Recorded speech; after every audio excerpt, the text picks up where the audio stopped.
Gracias, Raúl, por darnos esta entrevista. Gracias por este tiempo y por tu disponibilidad siempre a la hora de contestar acerca de esos trabajos. Lo primero que quería preguntarte es una cuestión histórica acerca de si el hecho de haber sido esa escuela recién fundada, la salida de la dictadura, le pesaba de alguna manera el hecho de ser, en cierta forma, sucesora de la escuela de Birri. Si había en esos primeros estudiantes una conciencia acerca de que estaban transitando una escuela que ya tenía una genealogía en una tradición específica, y si la escuela de alguna manera también informaba o de alguna manera transmitía esa herencia de la escuela de Santa Fe. En realidad, la genealogía de la EPCTB es más compleja. No solamente es heredera o casi heredera, porque la heredera real de la escuela de Birri es la escuela de Santa Fe, que es gemela a la escuela de Rosario. Esa escuela se reabrió 10 años después. La genealogía de la EPCTB tiene como principal línea Arteón, porque Arteón fue una casi escuela. O sea, Arteón fue durante 2 o 3 años un curso regular de 2 años con trabajos prácticos, y que, sin conocer el futuro que se venía con la democracia, pretendía agregarle un tercer año de trabajo a los alumnos para hacer un trabajo de características profesionales. La otra línea concreta son las escuelas universitarias, no solo la escuela de Santa Fe, que era la escuela documentalista por excelencia, sino también la escuela de Córdoba, que es donde yo había estudiado, y es la que tenía más presente, o sea, una influencia durísima, que a su vez la escuela de Córdoba estaba influenciada por la escuela de Santa Fe, porque muchos de los docentes de la escuela de los primeros docentes de la escuela de Córdoba venían de la de Santa Fe. También la escuela de cine de La Plata, que eran las 3 escuelas universitarias del momento, pero también estaba la ENERC, que era la escuela del Instituto de Cine, también escuela muy influyente porque la teníamos muy en cuenta. También teníamos como referentes, digamos, ideológicos fuertes todos los escritos de Solana y Getino, los escritos de Birri y algunos otros autores latinoamericanos que tenían una más influencia todavía que los autores europeos, que habían tenido mucha influencia cuando se crearon las escuelas universitarias. Las escuelas universitarias sí son hijas del neorrealismo, de los autores europeos fundamentalmente. Pero ya en el transcurso de la dictadura, la gente que salimos de las escuelas universitarias fuimos acercándonos mucho más a la literatura latinoamericana, al cine latinoamericano y al concepto de nación, al concepto de cultura nacional, al concepto de cine nacional. Hay que tener en cuenta que en esa época el cine nacional y el cine latinoamericano, si uno no lo buscaba con lupa, no lo iba a encontrar, no lo encontraba. Y el cine nacional que más se veía era una copia del cine de Hollywood, entonces no estaba tan desarrollado todavía ese tema. Y a su vez, durante la dictadura, nos íbamos juntando con otras expresiones que había en el país, que ya veían la llegada, el fin de la dictadura, y estaban soñando con estas cosas. Bueno, de todo eso surge la escuela, de todas esas líneas genealógicas. Y no había mucha bibliografía sobre ese fenómeno.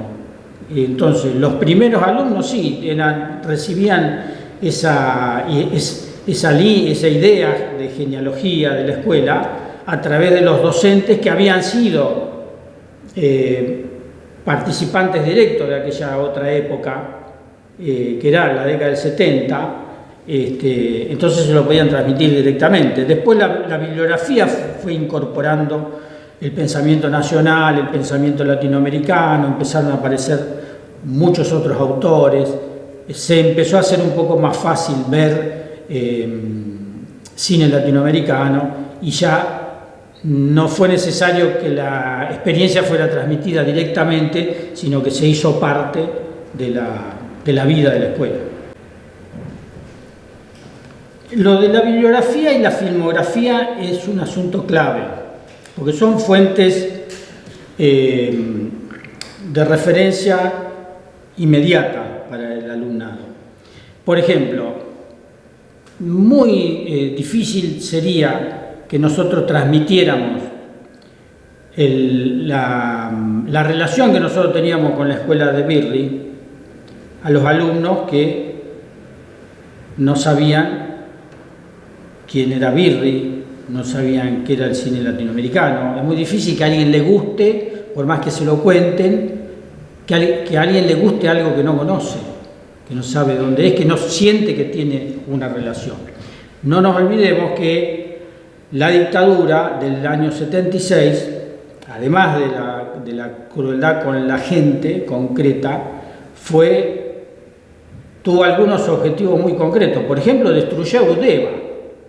Eudeva era en ese momento la editorial más importante, más influyente de la Argentina, era la editorial de la Universidad de Buenos Aires,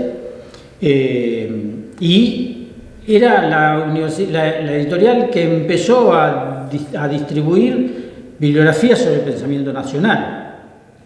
Y acá en Rosario, ¿a qué le dieron? A la Vigil, que la Vigil era justamente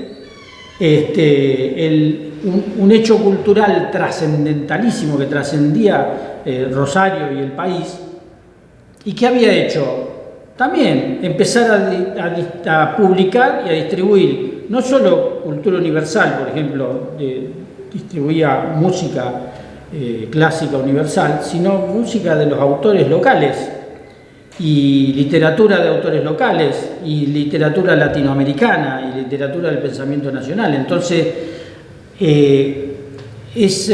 cuando termina la dictadura y nosotros arrancamos, todo eso estaba destruido. Los libros de la Vigil se quemaron, los libros de Eudeva desaparecieron. Todo eso con el tiempo empezaron a aparecer editoriales alternativas. Pero, por ejemplo, ¿dónde sacamos nosotros la primera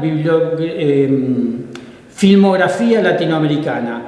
En los viajes que hacíamos con un convenio que habíamos hecho con la Escuela de Cuba, que la había fundado Birri después en el año 86, o sea, 2 años después de la fundación de nuestra escuela, pero tenía la capacidad tenía una filmoteca impresionante y una biblioteca impresionante. Entonces, cada vez que un docente de la escuela tenía posibilidad de ir a esa escuela por intercambio, que le encargábamos que trajera copias en VHS de esas películas. Y así hicimos nuestra primera filmoteca.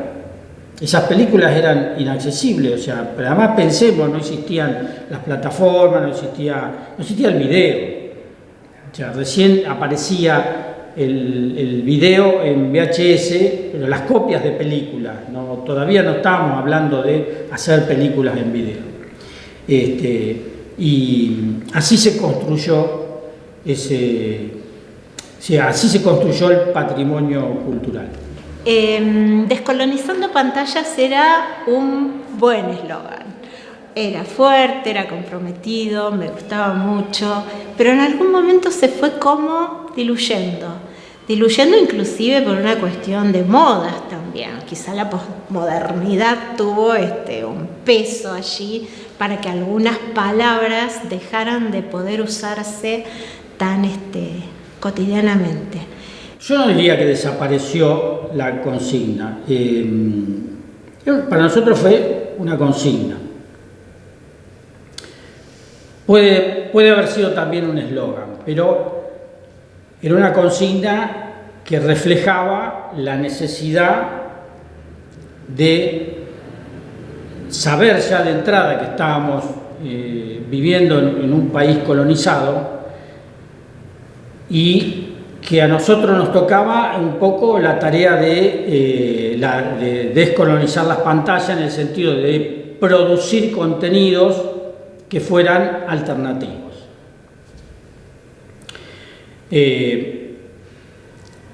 Con el tiempo, no es que desaparece la consigna, puede ser el eslogan haya desaparecido, pero pasa a vivir en los contenidos, o sea, pasa a vivir en la producción de la escuela. La producción de la escuela, nosotros mismos no nos dábamos cuenta de la identidad que tenía, los demás le dieron, nos avivaron a nosotros que teníamos una identidad que era valiosa. ¿Y esa identidad dónde venía? Y venía de la propuesta cultural, porque la propuesta cultural de la escuela tuvo una génesis distinta y tiene mucho que ver con el área cultura. Porque había ya de entrada una clara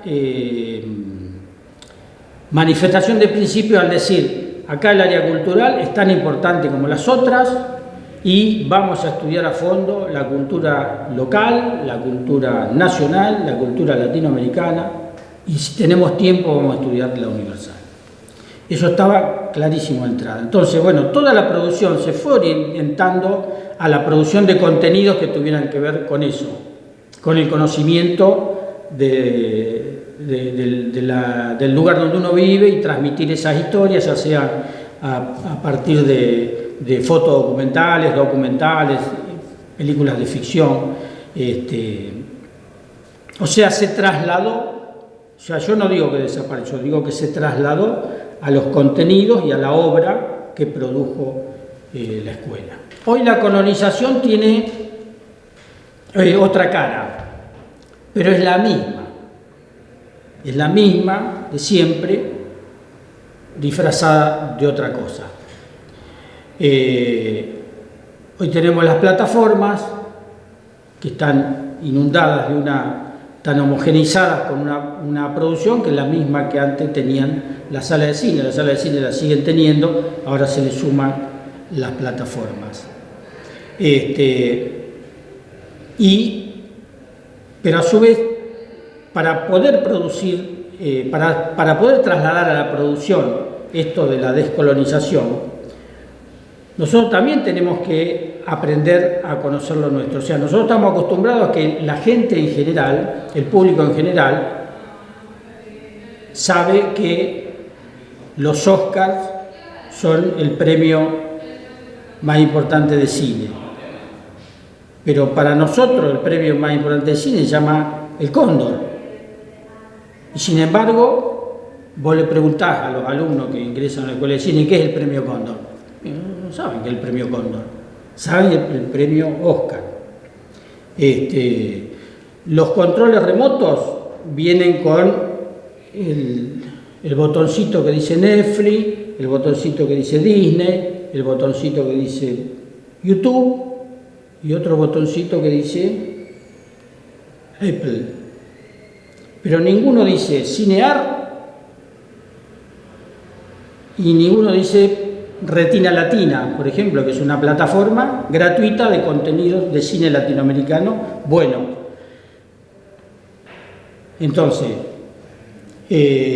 pelear contra la colonización hoy también tiene otras facetas. La resistencia, a lo mejor antes era tener una salita, como teníamos en Arteón, una salita para proyectar películas hechas en Rosario. Es un acto de resistencia. A lo mejor hoy el acto de resistencia es lograr que el control remoto diga Cinear y diga Retina Latina, qué sé yo, o sea, está naturalizado que es así, pero bueno, a eso me refiero cuando digo que la colonización hoy tiene otra cara, la resistencia tiene otras formas, y la descolonización, luchar hoy por la descolonización es lo mismo que hace 40 años o 50, cuando empezaron las escuelas universitarias.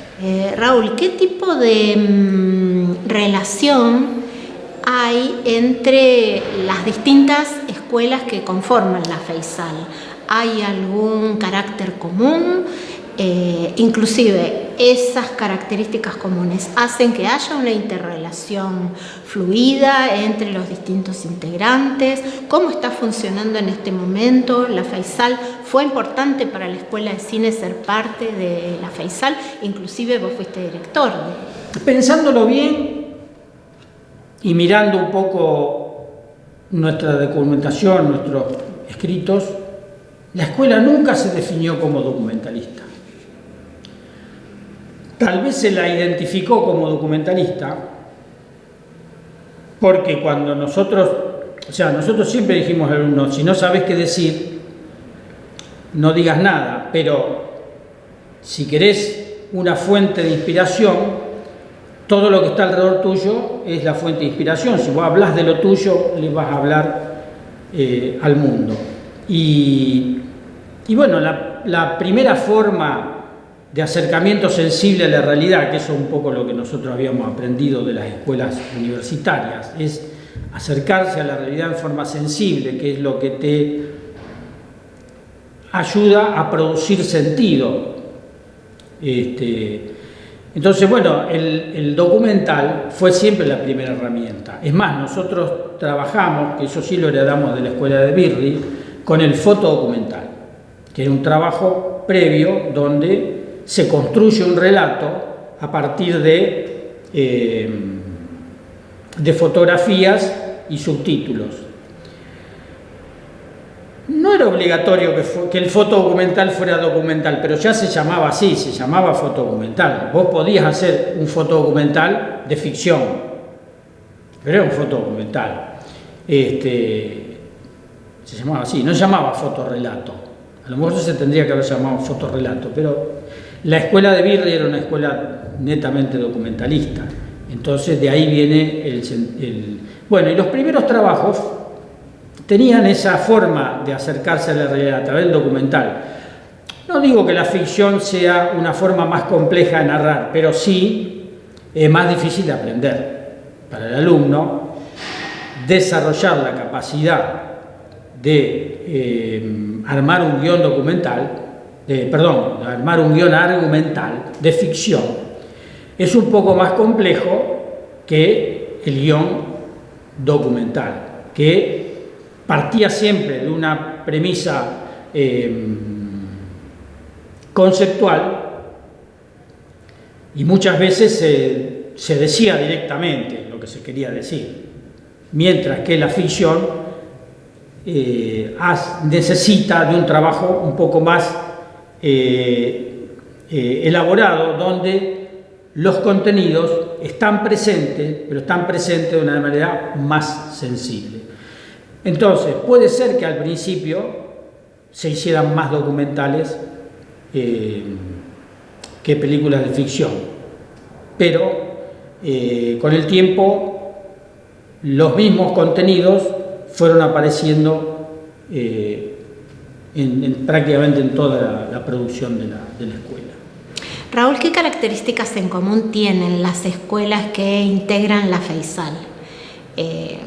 ¿Hay trabajos en conjunto? ¿Hay una relación fluida entre las distintas escuelas que la integran? Y, por ejemplo, en este momento, ¿en qué se verifica particularmente esa relación de la Feisal con las escuelas, tanto en lo productivo como en lo educativo? Sí, la Feisal fue muy importante para nosotros. Nace de la necesidad de juntarnos con gente que está haciendo lo mismo en un territorio más amplio que el argentino, que ya lo habíamos transitado. Porque antes, durante el último año de la dictadura, nosotros habíamos creado la FASI, que era una federación de cine independiente, le llamamos cine independiente. En realidad eran instituciones de cine alternativas. A mí la palabra independiente no me resume la idea de lo que es alternativo, porque es alternativo a lo que el sistema proponía. Entonces nosotros decíamos, tenemos que tener una propuesta alternativa, y se la llamó independiente. Pero no puede ser independiente algo que depende de La Plata o que depende del Estado. Entonces, prefiero el término alternativo. Entonces, empezamos a conectarnos con las otras escuelas por carta escrita en papel y mandada por correo. Después apareció el teletipo, por teletipo nos conectábamos, y creo que más adelante por fax.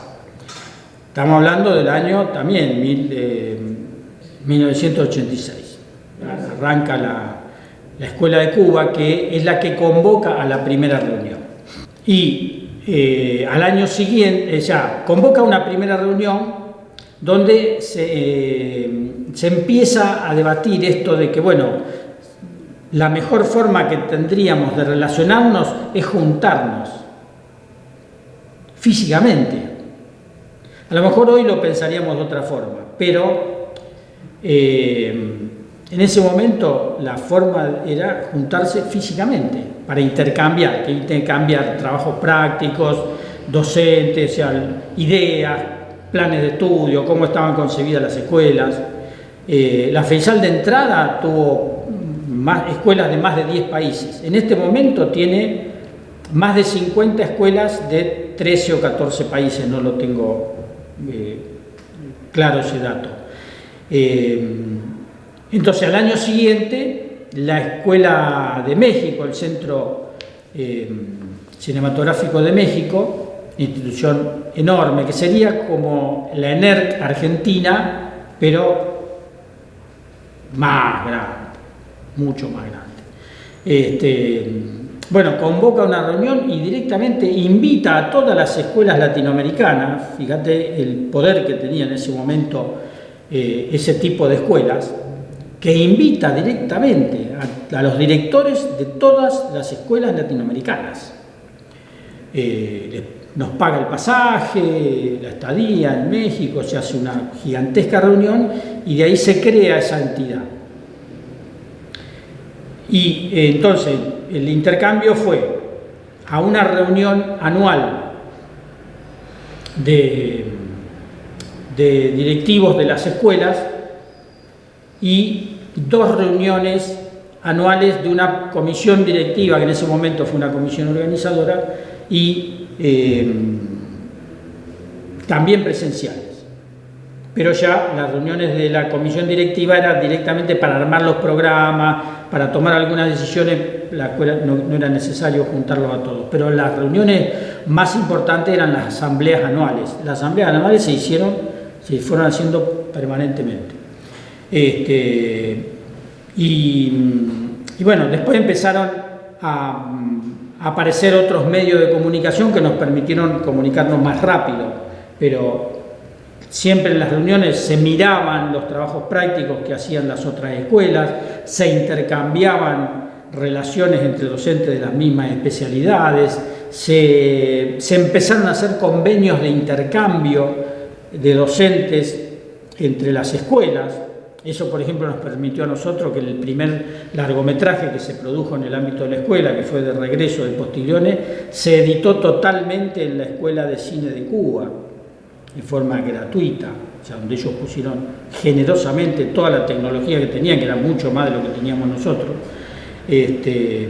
Bueno, ese ámbito se fue desarrollando. A mí me tocó presidir la FEISAL entre 1911 y entre 2011 y 2015. Bueno, y lo que pudimos hacer fue, con el tiempo, consolidar algunos programas. O sea, consolidamos, el primer programa que consolidamos fue la muestra de FEISAL. La muestra de FEISAL es una muestra que se arma ahora en red, pero antes circulaban los cassettes primero, los videos cassette, después circularon los discos de computación, después las tarjetas de memoria, y después ya directamente se enviaban las películas por internet, por intermedio de las redes. Pero se armaba un paquete de unas, no me acuerdo cuántas películas, pero una por escuela. Eso estaba disponible para todas las escuelas, se podía ver, se podían intercambiar. Yo me acuerdo cuando nuestra escuela cumplió 30 años, una de las proyecciones que hicimos fue de la muestra Feisal, entonces ahí se podían ver películas de todos los países. Después se implementó un premio Feisal. La Feisal, nosotros viéndola de lejos no parece tener tanta jerarquía, pero el premio Feisal es muy pretendido por los certámenes de cine, por los concursos de cine de varios países. Y el premio Feisal es un premio que se entrega a la mejor película de un festival de cine de algunos países, como de México, de la Argentina, de Chile, de Brasil, de unos cuantos países. Las películas las mira el jurado, un jurado que organiza la Feisal, que generalmente son directores de escuelas o docentes designados. Se elige una película, se entrega ese premio, y ese premio es muy bien recibido en la mayoría de los festivales. Muchos festivales quieren tener el premio Feisal. Después se consolidó también otro programa que es de investigación, donde, bueno, ahora se hace una revista online, antes se publicaba en físico, una plataforma donde se suben investigaciones que se hacen en el marco de las distintas escuelas que tienen que ver con lo audiovisual.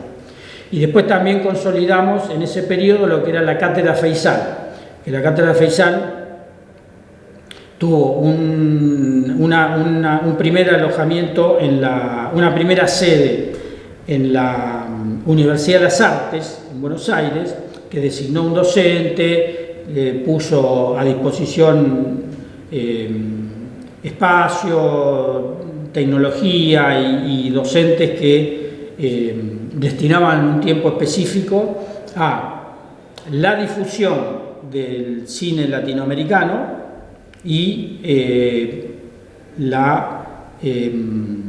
a desarrollar conferencias, a invitar gente que viniera a hablar de cine latinoamericano, a poner en valor el cine latinoamericano. En el 2015 yo terminé la presidencia de la Feisal y a su vez me había jubilado de la Escuela de Cine. Intenté armar una cátedra Feisal en la Facultad de Humanidades, en la UNR. Quería ponerle un espacio que fuera distinto a la escuela, pero además, como hay muchas escuelas de la Feisal que son universitarias, también teníamos la posibilidad de entrar en una red con las otras escuelas universitarias. Bueno, lamentablemente ese proyecto no prosperó, pero la cátedra Feisal sigue viva ahora en la Universidad de las Artes. Bueno, y mirando para atrás estos 40 años, ¿cuáles fueron los momentos más críticos de la escuela? Esos momentos duros que hayan tenido algún tipo de situación que cambió de alguna manera algo dentro de la escuela. Bien, tuvimos, no quiero decir cada año una situación crítica porque conducir una institución oficial y cuando van cambiando los gobiernos siempre es un problema que hay que saber manejar. Pero la primera crisis que recuerdo no la tuvimos con las autoridades, sino con un grupo de alumnos. O sea, la novedad de la escuela de cine fue que no existía una escuela como esta. Entonces la primera camada, la primera cohorte de alumnos, fueron 100 alumnos de todo de todo origen, alguna gente grande, muy pocos chicos recién salidos de la secundaria. Entonces, y muchos que tenían la expectativa de aprender a filmar. Entonces, recuerdo que a mediados de primer año empezaron a hacerse asambleas de alumnos donde el reclamo era eliminar el área cultural de la escuela, del plan de estudios. Y el rum rum era: aquí vinimos a aprender a filmar y no a estudiar historia. Bueno, a mí siempre me gustaron las asambleas estudiantiles, así que me desempeñaba como pescado en el agua. Entonces, pero bueno, lo teníamos claro, las asambleas eran eternas, duraban horas y horas y horas discutiendo. Pero bueno, esas discusiones nos sirvieron para fortalecer el proyecto. Nosotros no íbamos por más que siempre hay que tener en cuenta que cuando un movimiento estudiantil empieza con un reclamo, hay que atenderlo, porque si no se puede transformar en algo más complicado. Pero nosotros no íbamos a ceder con ese pedido. Era la esencia, lo que nos diferenciaba a nosotros de las otras escuelas, porque nosotros habíamos estudiado el origen las escuelas de cine eran escuelas de tecnología, se aprendía tecnología. Con el tiempo, después, pasado mediado del siglo XX estoy hablando, empezó a aparecer la historia del cine, que era nueva además, la historia del cine, que había empezado a principios del siglo XX, o sea, se empezó a hablar de la historia. Y en algunas escuelas argentinas había historia del cine. No estaba el cine argentino. En los libros de historia no estaba el cine argentino. Estaba mencionado, decía, bueno, hay un director, se nombraban algunos de los directores pioneros del cine argentino, hasta Torre Nilsson, y para de contar. Los libros eran todos europeos. Entonces, la historia del cine, nosotros no conocíamos el neorrealismo así, de memoria. Sabíamos todos los nombres, todos los apellidos. El cine norteamericano, paradójicamente, que era el cine que más penetró en la cultura argentina, no estaba tan presente en los libros de historia, porque los libros de historia eran europeos. Entonces, esto nos sirvió para fortalecer todavía el área cultural, porque además muchos se burlaban, decían, ¿qué vamos a estudiar? Van der Molle, Fontana Rosa. Nos decían, no, eso, ¿para qué vamos a estudiar eso? Agarramos y lo leemos. Bueno, pero nosotros empezamos con la cultura local y regional. Y ahí se empezó a poder hablar de Birri, de Solana, de Getino, de los nuevos directores del cine nacional que no se veía en el cine, del cine alternativo. Recién ahí se empezó a poder que alguien pueda decir, bueno, vos vas a querer esto porque lo estás conociendo. Si no lo conocés, nunca vas a querer esto sensiblemente. Entonces, bueno, ¿en qué terminó toda esa historia? Que duró varios meses, en que, bueno, algunos alumnos dijeron, no, esto no es lo que vinimos a buscar, se fueron, y terminó esa cohorte con alrededor de 30 alumnos, esa cohorte de primer año. Después tuvimos un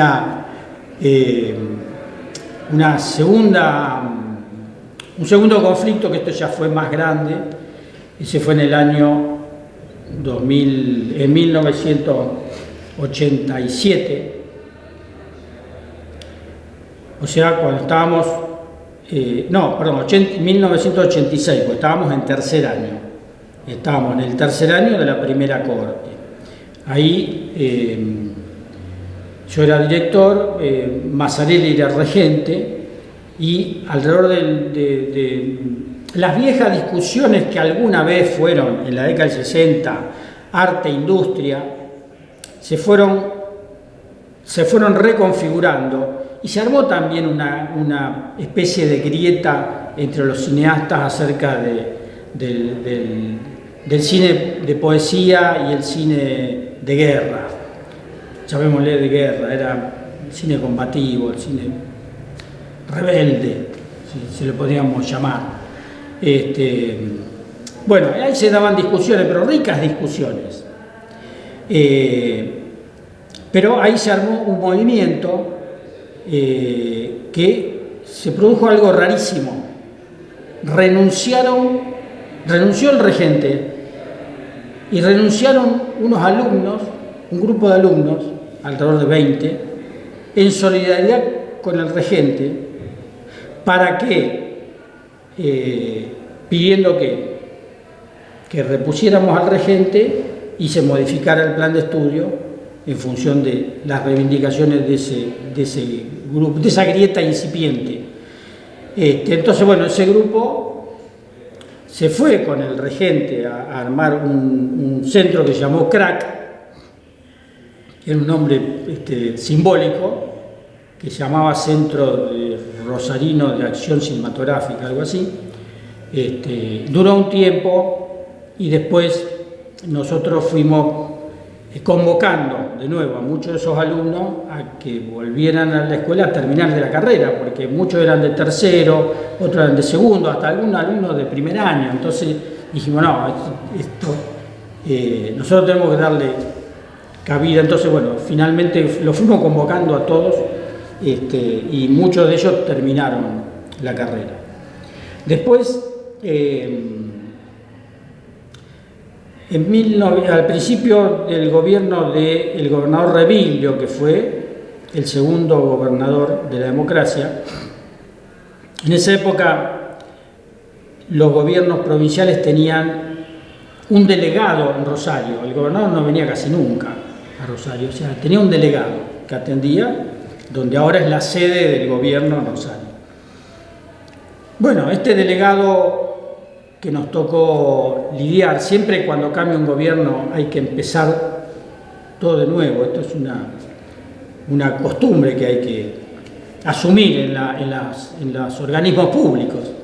Cambia el gobierno, viene alguien que no sabe, no conoce de qué se trata lo que estuvo haciendo el gobierno anterior durante 4 años, hay que explicárselo. Esto es una escuela.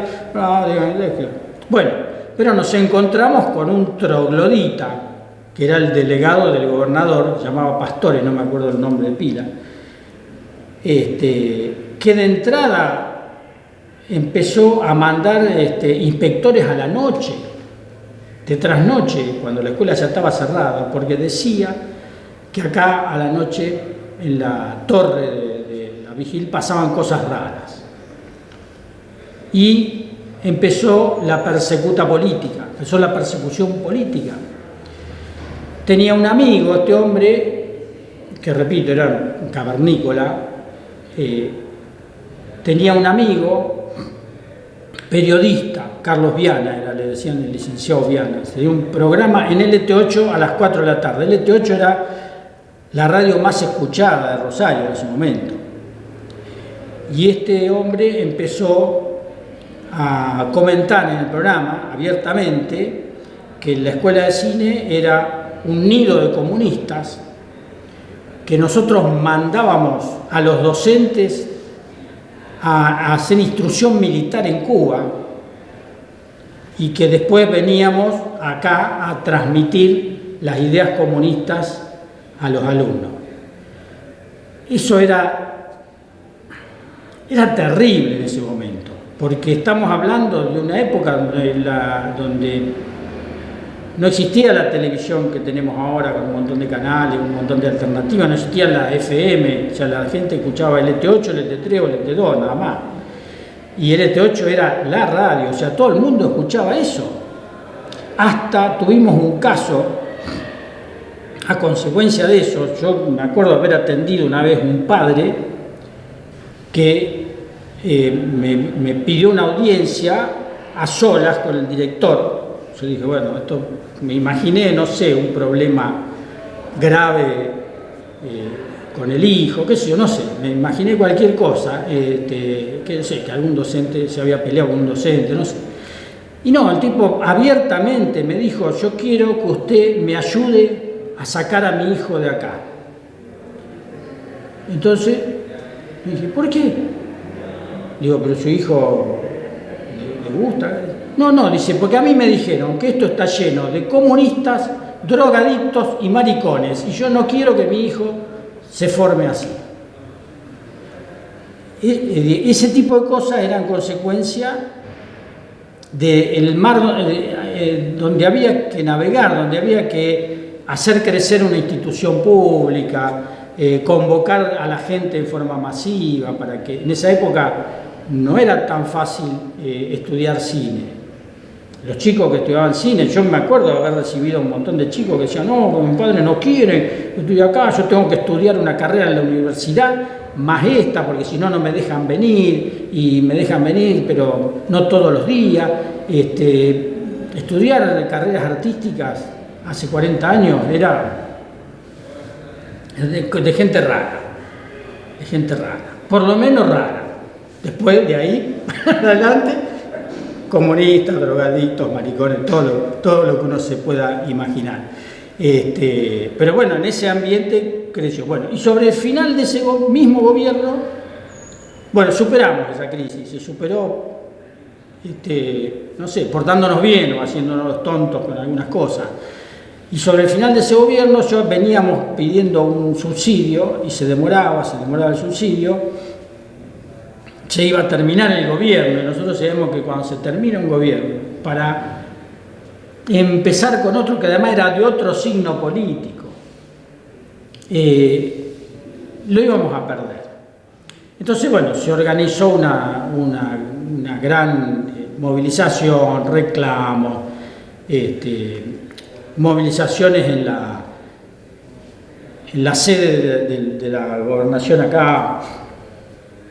Me acuerdo, hay una foto histórica muy linda donde estaba Mario Piazza con una cámara de cartón filmando al grupo que hacía la manifestación, una cosa muy simbólicamente muy interesante. Bueno, y acá se había hecho en el edificio de la escuela una serie de pintadas, pero las pintadas eran tan agresivas. De San era el secretario de Cultura en esa época. Las pintadas eran tan agresivas como: de San, no seas malo, entrega el subsidio. Ese era el tono de las pintadas. Claro, después con el paso del tiempo dice, no, eso era ridículo, era algo tonto, pero así eran las pintadas. Bueno, el escándalo fue total y entonces hubo una movilización, y a partir de esa movilización todos los docentes participamos en la movilización.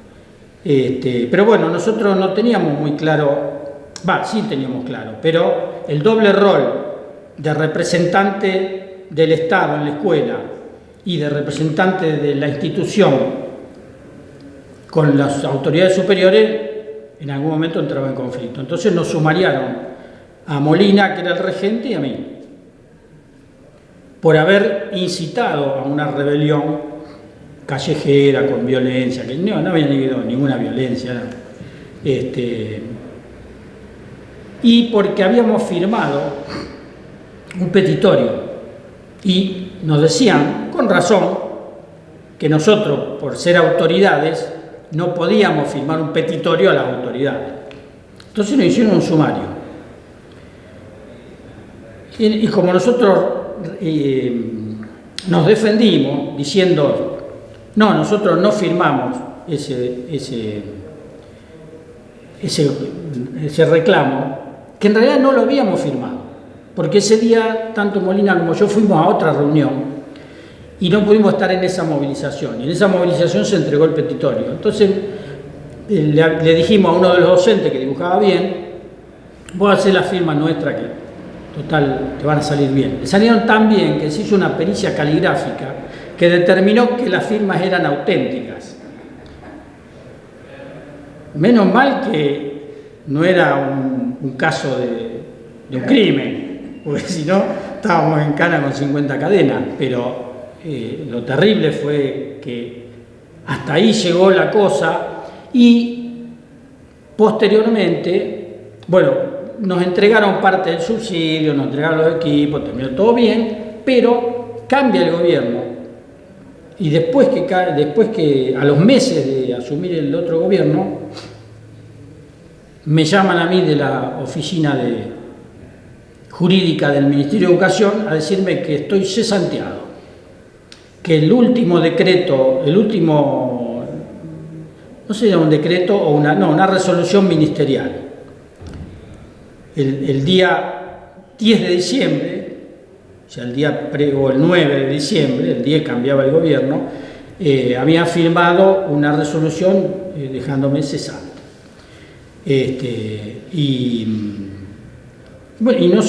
La autoridad nueva, que era un compañero nuestro, no me acuerdo si el nuevo subsecretario, creo que era el escritor, un escritor que trabajaba con nosotros, Jorge Isaías. Lo fui a hablar, que pasó esto. Bueno, nadie ejecutó esa resolución y el nuevo subsecretario elevó una nota al nuevo ministro de Educación para que la deje sin efecto y así terminó esa crisis. Que creo que fue la más complicada, pero bueno, y después también hace poco tiempo, hace menos tiempo, ya durante el gobierno de Bonfatti, que Chiqui González era ministra de Educación, ahí tuvimos un conflicto que venía muy fuerte políticamente, digamos, una andanada muy fuerte, porque la directora provincial en ese momento cuestionó los escalafones que se habían hecho a fin del año anterior para ese año 2008.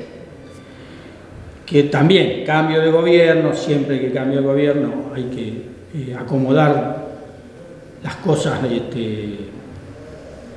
digamos, convencer al gobierno nuevo de que estamos haciendo algo que está buenísimo y a su vez acomodar las cosas que uno está haciendo a este gobierno. Bueno, pero esta directora provincial vino a cuestionar un escalafonamiento, que los escalafonamientos ya en esa época eran no transparentes, súper transparentes, porque se hacían en unas planillas donde las cosas valían. O sea, si vos habías hecho un curso con calificación y duraba 6 meses, tantos puntos. Si duraba tantos puntos. Si tenías un título de grado, tantos puntos. Si tenías un título académico, pedagógico, tantos puntos. Era imposible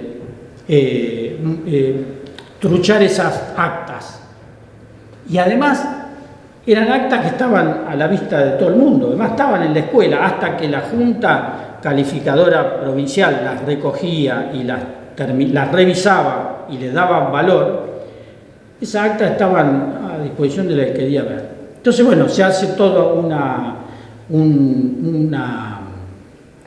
ataque, pero muy duro. Me acuerdo que era muy duro porque tenía indicaciones muy precisas que me daban a mí y al regente, indicaciones muy precisas de revisar nuevamente. Me acuerdo, por ejemplo, el caso del profesor Jagger, que era porque era del grupo de los docentes que habían ingresado muchos años atrás con un régimen que se conocía como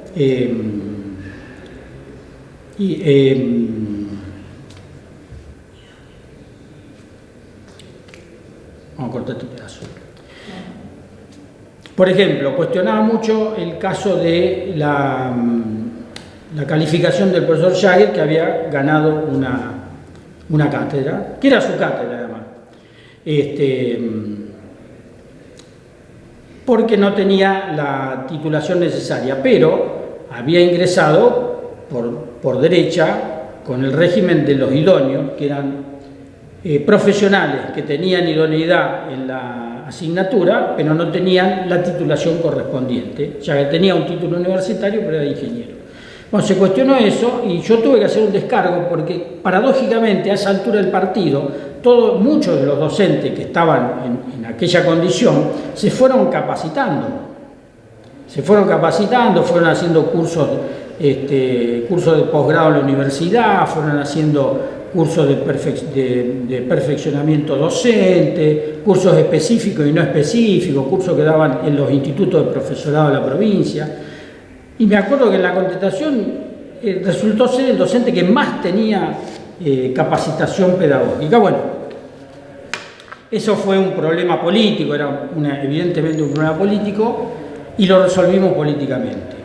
Pero eso nos llevó un año de trámite, un año de abogados, notas que van, notas que vienen, expedientes que llegan a la gobernación, porque cuando se van haciendo los reclamos sobre las resoluciones, llega un momento que un reclamo en subsidio llega hasta la gobernación y tienen que intervenir los abogados de la gobernación. Un año después, bueno, la conclusión se da por terminado todo este merengue, cambiado la directora provincial, pero nos llevó un año de discusiones, malestar entre los docentes que se veían amenazados porque se le estaban revisando algo que ya se había aprobado, una cosa de mal gusto. Al año siguiente se hacen concursos ya, porque salieron concursos, que era una instancia un poco más avanzada que los cargos por escalafón. Se hace un concurso que también tiene un periodo de escalafonario, tiene una parte escalafonaria y una parte de compulsa. Y bueno, y este profesor volvió a ganar por concurso, después de cátedra, se terminó la historia. Pero un problema bueno, ese tipo de cosas hacen que una institución tenga que muchas veces perder tiempo en defenderse de algunas cosas que vienen de afuera, pero también fortalecen, porque la experiencia fortalece, y ya se sabe que manejar una institución pública donde hay muchos intereses dando vuelta es complicado y es parte del asunto, pero no es nada comparado a lo que es la satisfacción que da ver los resultados de una escuela como esta, que son por lejos mucho más satisfactorio que enfrentar crisis institucionales. Durante tu gestión se largó la carrera nueva dentro de la escuela, la de profesorado, lo que significó un crecimiento tanto en estudiantes como en docentes, en cátedras. ¿Qué balance podés hacer hoy, visto la distancia y ya teniendo varias cortes recibidas en el profesorado? Bueno, era necesario ir profesionalizando académicamente ese espacio. Nosotros ya veníamos trabajando durante muchos años un plan de estudio que se fue modificando de hecho, pero queríamos consolidar las modificaciones. Veníamos trabajando en otra idea, que era hacer una carrera tecnicatura con especializaciones, y una de esas especializaciones diera salida para la docencia, otra especialización diera salida para articular con la universidad. Y de hecho, los egresados de la escuela venían ocupando el espacio de dar clases en las nuevas en las escuelas que iban cambiando sus planes de estudio y armaban talleres de cine, talleres audiovisuales, talleres de teatro. Y bueno, y los egresados de la escuela iban ocupando naturalmente ese espacio, pero siempre consideramos que era mejor profesionalizarlo para que lo ocuparan ya como cargo docente, no como alternativo.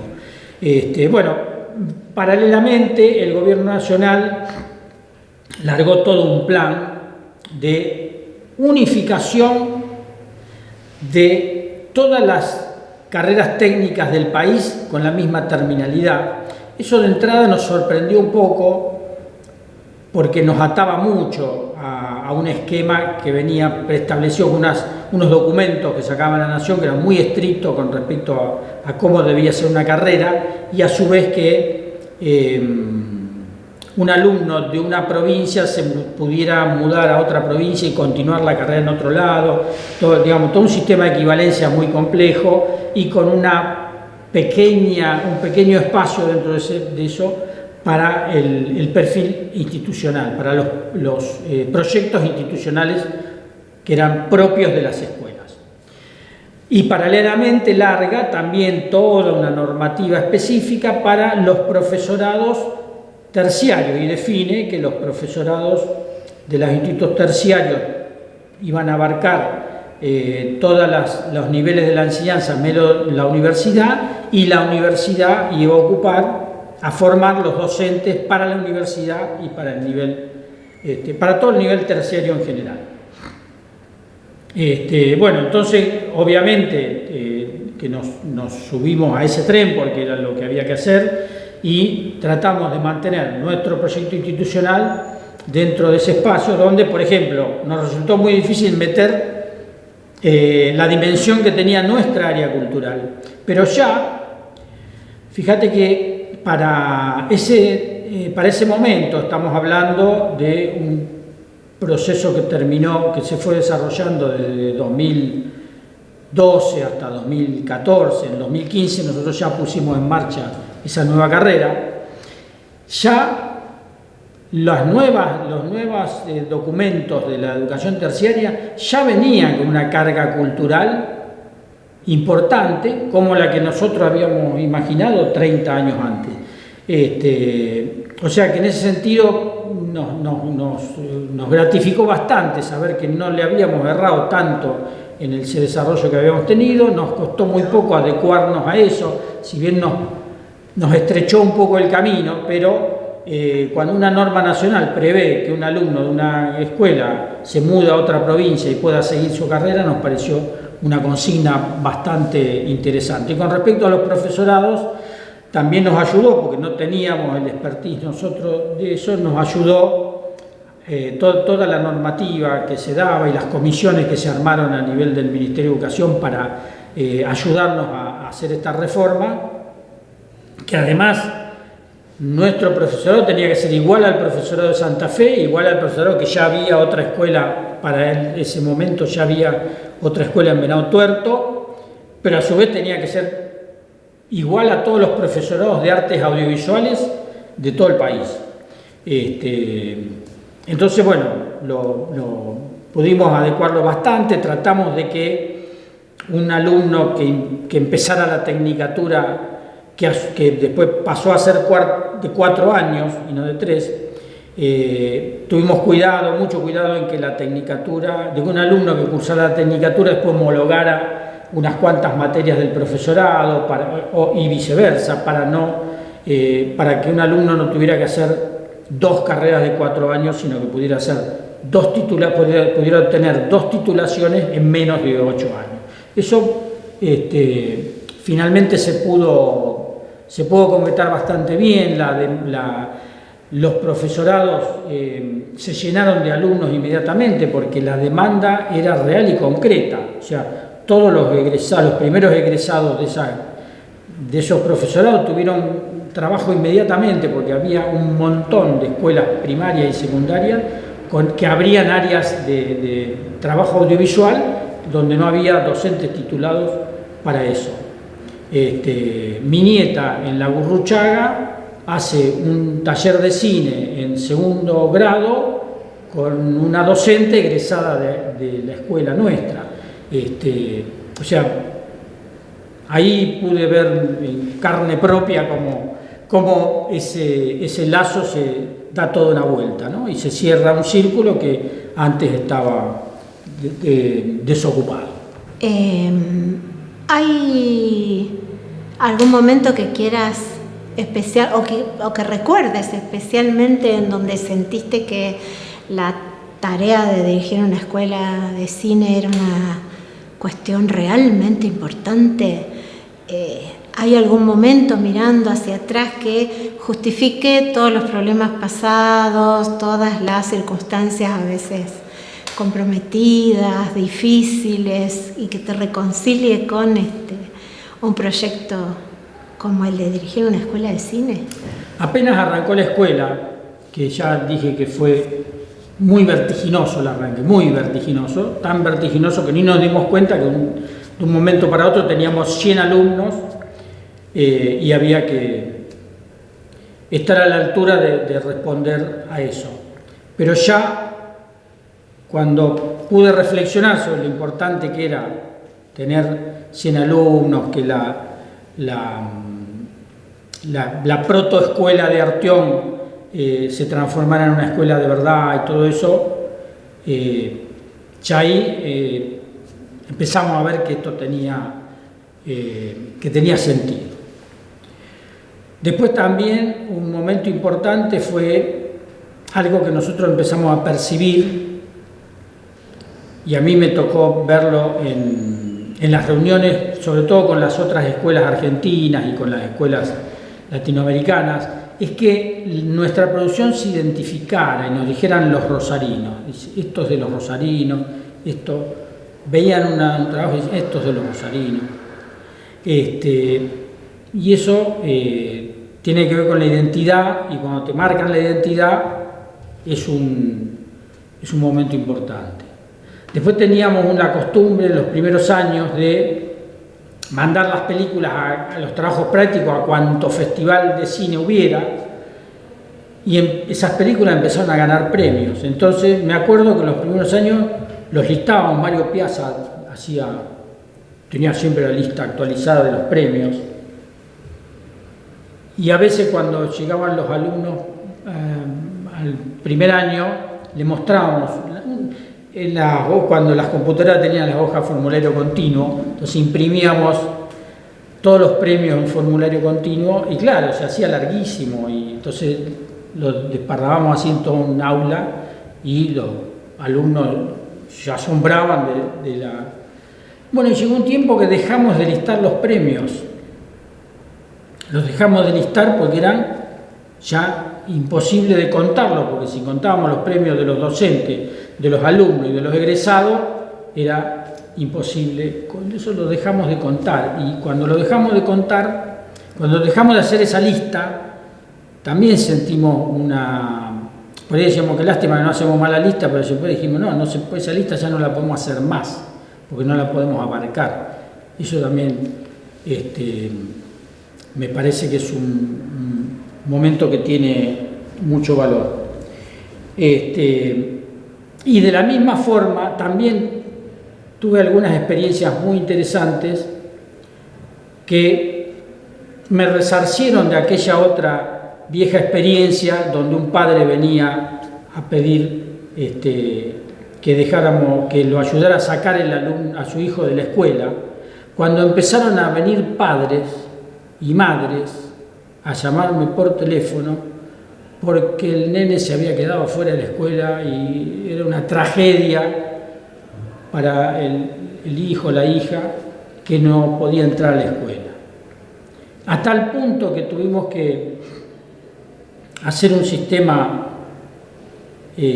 transparente de inscripción condicional, porque es costumbre en la escuela que en los primeros meses, aún conociéndose la escuela, cómo es, y aún estando expuesto el plan de estudio y cómo es, muchos chicos se inscriben en la escuela, y cuando comprueban que esto es una escuela como cualquier otra, que hay que estudiar, hay que rendir examen y qué sé yo, por ahí se dan cuenta que no era lo que les gustaba. Entonces hay una inmensa lista de espera, que cuando un alumno desiste en ese periodo, en ese primer periodo de un trimestre, puede ingresar otro. Esas son cosas que... Y después, también cuando fui comprobando que la escuela se hacía conocida, la obra de la escuela se hacía conocida, en una de las reuniones en Cuba, me acuerdo que se había renunciado un director. La escuela de Cuba es una escuela muy prestigiosa en el mundo. Para que tengan una idea, qué sé yo, hay docentes que van gratuitamente a dar clase. Se contaba, por ejemplo, cuando iba a dar clase, García Márquez fue uno de los fundadores de esa escuela, junto con Birri, pero Robert Redford iba en su avión privado y daba clases, y se iba, Kurosawa, directores europeos y norteamericanos de mucha fama, donde los alumnos viven en la escuela, los docentes viven en la escuela. Una experiencia realmente rarísima bueno, en una de las reuniones que hicimos en esa escuela me invitaron a quedarme a dirigir esa escuela. En un momento en que yo por cuestiones personales no podía, no es que no podía, no quería emigrar, pero ¿a qué se debía ese ofrecimiento? Y se debía a la Escuela Rosario. Lo mismo que cuando me tocó presidir la FEISAL. Cuando me tocó presidir la FEISAL, yo lo miraba de lejos y se decía, no, o sea, los directores de la FEISAL habían sido la directora del ENERC, el director de la escuela más grande de México, la directora de la Escuela de Cine de San Pablo, que eran instituciones gigantescas. Al lado de la nuestra eran instituciones no solo grandes, sino poderosas, instituciones riquísimas. Y sin embargo, bueno, me eligieron para presidir la FEISAL, que era una responsabilidad descomunal, que había que hacerla junto con la escuela. Bueno, eso tiene mucho valor. Y después, qué sé yo, por ejemplo, aún con todo eso, la satisfacción más grande que yo tengo en este momento es cuando veo los títulos. Yo estoy mirando televisión y veo los créditos de las películas, veo a los alumnos. Los veo en Netflix, cuando se ve una serie y aparecen en los créditos los alumnos de la escuela. Eso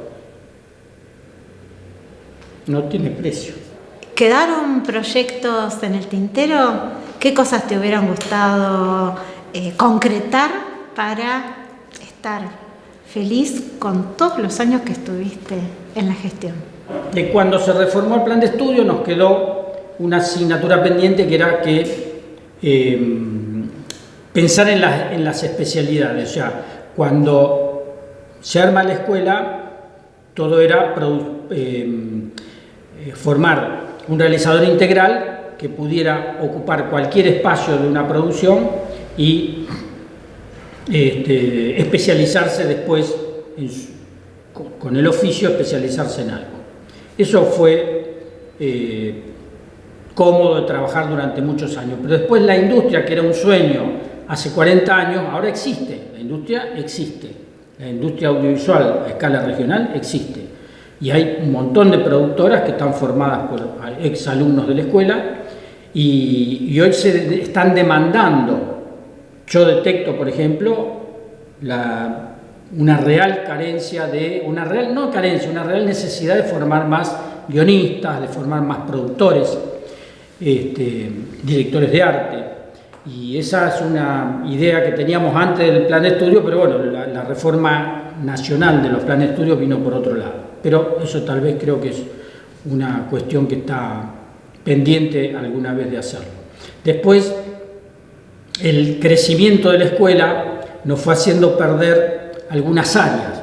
El área de investigación, que tenía personal y horas cátedra para generar proyectos y desarrollarlos, bueno, quedó reducida a la voluntad de algunos en hacer trabajos de investigación y publicarlos.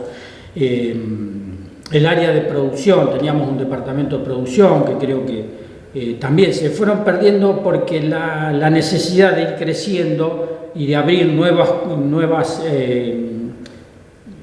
cortes en el mismo año fue haciendo que al no tener los cargos fuéramos trasladando esas horas y lo fuimos perdiendo. Y lo mismo que la extensión, las áreas de extensión. Si bien hay trabajos voluntarios que se hacen por iniciativa de algunos docentes o alumnos, se hacen trabajos de extensión en otras escuelas, no es lo mismo que un trabajo de extensión sistematizado, con un departamento de extensión, con proyectos, con presentación de proyectos, evaluación de proyectos y recursos para hacerlo. Eso pienso que también tiene que ver con cuestiones pendientes. También nos quedó pendiente porque cuando lo pensamos no teníamos espacio, sí teníamos gente para hacerlo, pero no espacio, el Departamento de Tecnologías Analógicas, porque el Departamento de Tecnologías Analógicas tiene la misión de mantener vivos equipos con los cuales se hicieron los primeros trabajos prácticos de la escuela. Entonces, si nosotros hoy queremos digitalizar todos esos trabajos, como la digitalización a su vez va cambiando y va mejorando, no podemos basarnos en digitalizaciones antiguas, sino tenemos que recurrir a los originales. Y eso requiere de que gente que sepa, que cada vez queda menos, manejar proyectores de 16 milímetros, 35 milímetros, 8 milímetros, Super 8, caseteras de VHS, Super VHS, UMATIC, y un montón de formatos que se fueron perdiendo, sigan vivas para que se pueda restablecer. Bueno, y la gran asignatura pendiente es el edificio. El edificio de la escuela tuvo muchos vaivenes. En la revista, en la publicación 30 años descolonizando pantalla, que hay una reseña muy detallada, con fechas y con toda la cronología de cómo fue toda la evolución de los distintos intentos que tuvimos de contar con un edificio nuevo. La escuela tiene que contar con un edificio propio, hecho a imagen y semejanza de las necesidades de la escuela. Esto creo que, es una de las tareas que creo que hoy tiene el nuevo director, Federico Mateucci, que tendrá que lidiar con ese tema, porque siempre el edificio fue un sueño y siempre nos encontramos con dificultades, que los cambios de gobierno nos cambian los planes, que teníamos un edificio ya a punto de construir y lo perdimos, que teníamos una casa donde se iba a hacer la escuela y la perdimos, que nos mandan de un lado para otro. El sueño siempre de la escuela, del edificio propio, es la gran asignatura pendiente.